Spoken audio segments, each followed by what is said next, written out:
नमस्कार साथियों, समसामयिक मुद्दों से संबंधित प्रश्नावली श्रृंखला के साथ मैं अमित आप सभी का स्वागत करता हूं।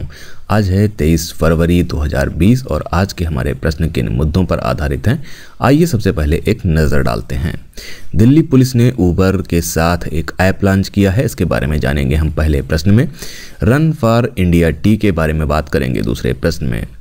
तीसरा प्रश्न आधारित रहेगा पॉइंट बेस्ड इमिग्रेशन सिस्टम पर। वहीं जलवायु परिवर्तन पर बात करेंगे हम चौथे प्रश्न में। 22वें विधि आयोग के गठन को मंजूरी दी गई है, इस विषय पे चर्चा होगी 5वें प्रश्न में। छठा प्रश्न आधारित होगा नेहरू बाल संस्कार कोष पर, जानेंगे इसके बारे में। 7वें प्रश्न में हम बात करने वाले हैं ESPN महिला sports person of the year पुरस्कार की। 8वां प्रश्न आधारित होगा भारत बांग्ला पर्यटन उत्सव पर। वहीं एशियाई कुश्ती चैंपियनशिप के बारे में हम बात करेंगे 9वें प्रश्न में। और इस सेगमेंट के अंतिम प्रश्न में हम बात करेंगे महान मराठा शासक छत्रपति शिवाजी महाराज के बारे में। तो शुरुआत करते हैं दिल्ली पुलिस और उबर के ऐप से। दिल्ली पुलिस ने उबर के साथ मिलकर कैब में यात्रा करने वाले लोगों की सुरक्षा सुनिश्चित करने के लिए कौन सी ऐप लॉन्च की है। हमारे पास ऑप्शन है निर्भया प्लस, सुरक्षा प्लस, हिम्मत प्लस और इनमें से कोई नहीं। तो यहाँ पर जो इसका सही उत्तर है वो है हिम्मत प्लस। दिल्ली पुलिस ने उबर के साथ मिलकर कैब में यात्रा करने वाले लोगों की सुरक्षा सुनिश्चित कराने के लिए इंदिरा गांधी अंतर्राष्ट्रीय हवाई अड्डे पर हिम्मत प्लस ऐप को लॉन्च किया है। इस ऐप के माध्यम से आपातकालीन स्थिति में पुलिस मुख्यालय को संदेश भेजा जा सकता है, जिससे चालक या सवार की वास्तविक स्थिति का पता चल सकेगा और तत्काल सहायता प्रदान करने के लिए PCR यानी कि पुलिस कंट्रोल रूम वैन को भेजा जाएगा। हमारा अगला प्रश्न है, हाल ही में टी बोर्ड ऑफ इंडिया ने रन फॉर इंडिया टी का आयोजन कहाँ किया। हमारे पास ऑप्शन है पश्चिम बंगाल, त्रिपुरा, आसाम और इनमें से कोई नहीं। तो इसका जो सही उत्तर है वो है Tripura. Tea board of India ने रन फॉर इंडिया टी का आयोजन जो किया है वो किया है त्रिपुरा में। त्रिपुरा में इंडिया टी के साथ त्रिपुरा टी को बढ़ावा देने और लोकप्रिय बनाने के लिए त्रिपुरा चाय विकास निगम ने इसका आयोजन किया है। हमारा अगला प्रश्न है, किस देश ने point based immigration system launch करने की घोषणा की है। हमारे पास ऑप्शन है अमेरिका, जापान, यूनाइटेड किंगडम और इनमें से कोई नहीं। तो यहाँ पर जो इसका सही उत्तर है वो है सी, यूनाइटेड किंगडम। यूनाइटेड किंगडम ने point based immigration system launch करने की घोषणा की है। पॉइंट बेस्ड इमिग्रेशन में विशिष्ट कौशल, व्यवसायों, वेतन या योग्यता विशेषताओं के लिए अंक प्रदान करेगी और पर्याप्त अंक हासिल करने वालों को वीजा प्रदान किया जाएगा। इस नई प्रणाली का उद्देश्य उच्च कौशल युक्त लोगों को देश में आकर्षित करना है।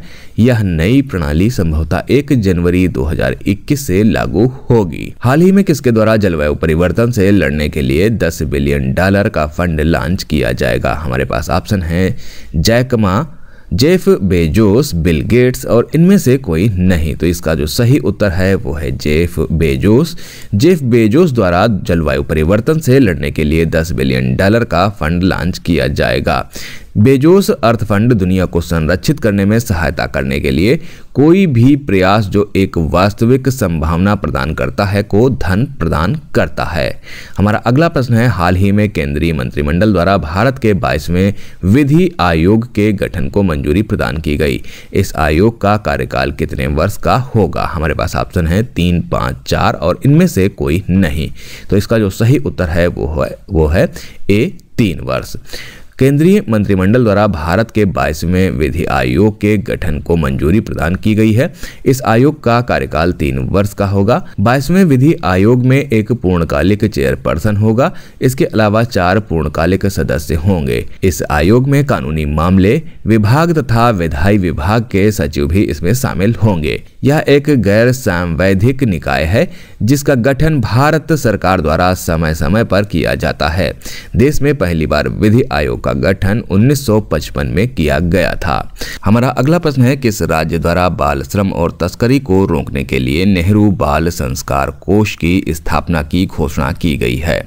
हमारे पास ऑप्शन है उत्तर प्रदेश, मध्य प्रदेश, राजस्थान और इनमें से कोई नहीं। तो इसका जो सही उत्तर है वो है सी, राजस्थान। राजस्थान द्वारा बाल श्रम और तस्करी को रोकने के लिए 100 करोड़ रुपए से नेहरू बाल संस्कार कोष की स्थापना की घोषणा की गई है। हमारा अगला प्रश्न है, निम्नलिखित में से किसने ESPN महिला sport person of the year का पुरस्कार जीता है। हमारे पास ऑप्शन है Hima Das, Mary com, PV Sindhu और इनमें से कोई नहीं। तो यहाँ पर जो इसका सही उत्तर है वो है PV सिंधु। PV सिंधु ने लगातार तीसरी बार ESPN महिला sports person of the year का पुरस्कार जीता है।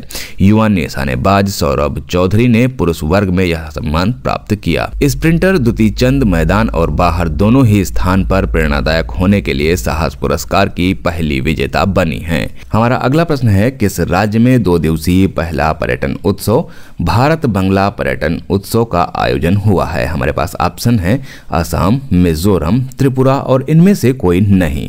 तो यहाँ पर जो इसका सही उत्तर होगा वो होगा त्रिपुरा। त्रिपुरा में 2 दिवसीय पहला पर्यटन उत्सव भारत बंगला पर्यटन उत्सव का आयोजन हुआ है। राज्य पर्यटन विभाग ने 1971 में बांग्लादेश मुक्ति के दौरान त्रिपुरा के योगदान की याद में इस उत्सव का आयोजन किया है। हमारा अगला प्रश्न है, एशियाई कुश्ती चैंपियनशिप में भारत ने महिला वर्ग में कितने स्वर्ण पदक जीते हैं। हमारे पास ऑप्शन है 1, 3, 2 और इनमें से कोई नहीं। तो यहाँ पर जो इसका सही उत्तर होगा वो है 3 स्वर्ण पदक। एशियाई कुश्ती चैंपियनशिप में भारत ने महिला वर्ग में 3 स्वर्ण पदक जीते हैं। एशियाई कुश्ती चैंपियनशिप में 68 किलोग्राम वर्ग में दिव्या काकरान ने स्वर्ण पदक जीतकर भारत को इस चैंपियनशिप के इतिहास का दूसरा स्वर्ण पदक दिलाया। उन्होंने नई दिल्ली में जूनियर विश्व कप चैंपियन नरूहा मात्सुयुकी को हराया। इस प्रतियोगिता में पिंकी ने महिलाओं के 55 वर्ग में देश को दूसरा गोल्ड दिलाया। उन्होंने फाइनल में मंगोलिया की दुलगुन बोलरमा को 2-1 से शिकस्त दी।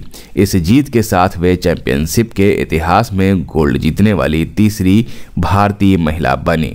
सरिता मोर ने भी 59 किलोग्राम वर्ग में स्वर्ण पदक जीता। इससे पहले नवजोत कौर ने 65 किलोग्राम वर्ग में किर्गिस्तान की बिश्केक में 2018 में एशियाई चैंपियनशिप में सर्वप्रथम स्वर्ण पदक जीता था। तो बढ़ते हैं इस सेगमेंट के अपने अंतिम प्रश्न की तरफ। हमारे पास प्रश्न है, हाल ही में महान मराठा शासक छत्रपति शिवाजी महाराज की जयंती कब मनाई गई।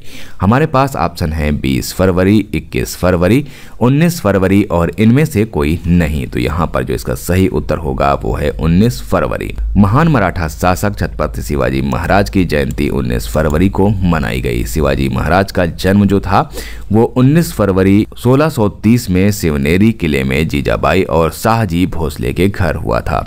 शिवाजी एक महान नेता और मराठा राष्ट्र के निर्माता थे। उन्होंने कई वर्ष औरंगजेब के मुगल साम्राज्य से संघर्ष किया। सन 1674 में रायगढ़ में उनका राज्याभिषेक हुआ और वह छत्रपति बने। तो ये थे समसामयिक मुद्दों से संबंधित आज के हमारे 10 प्रश्न। मिलते हैं कल नए 10 प्रश्नों की श्रृंखला के साथ। तब तक के लिए मुझे दीजिए इजाजत। नमस्कार, धन्यवाद।